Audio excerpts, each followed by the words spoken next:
Mayong hapon mga kapuso.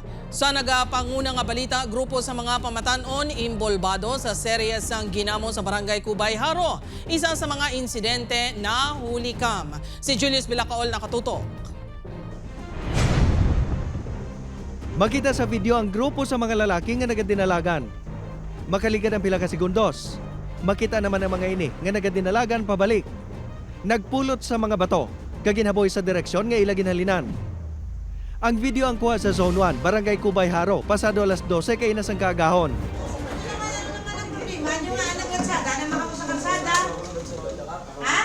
Kaina lima sa mga ini ang ginpatawag sa barangay hall kag nagatubang sa klaro nga dismayado nga punong barangay. Isa sa mga ini ang 18 anyos, ang apat, lunsay menor de edad. Ang ila kuno na engkwentro, hindi magnubo sa napulo kakasubong nila nga mga pamatanon nga mga taga-barangay Tabugsuba. Apang wala sa nagahambal kung ano ang gintunaan sang ginamo. Kaya nagsulod sila sa amon.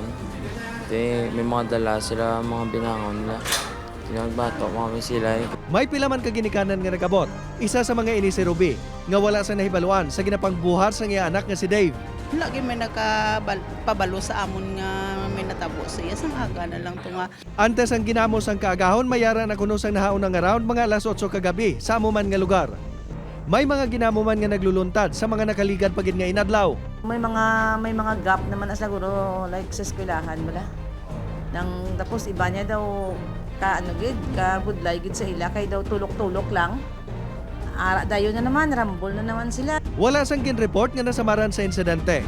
Pahanomdom sa barangay, mahimo manabat ang mga ginikanan sa kapabayaan sa ila kabataan nga nagalapas sa curfew hours. Padayon pa nga ginatumod ang identity sa naengkwentro sa mga taga-Cubay. Ang insidente ang ginaimbestigaran na sang Iloilo City Police Station 9 para sa posible pagpasaka sa nagkakaigo nga mga reklamo. Upod kay Romel Porquilla, Julius Bilacaol. 1. Western Visayas.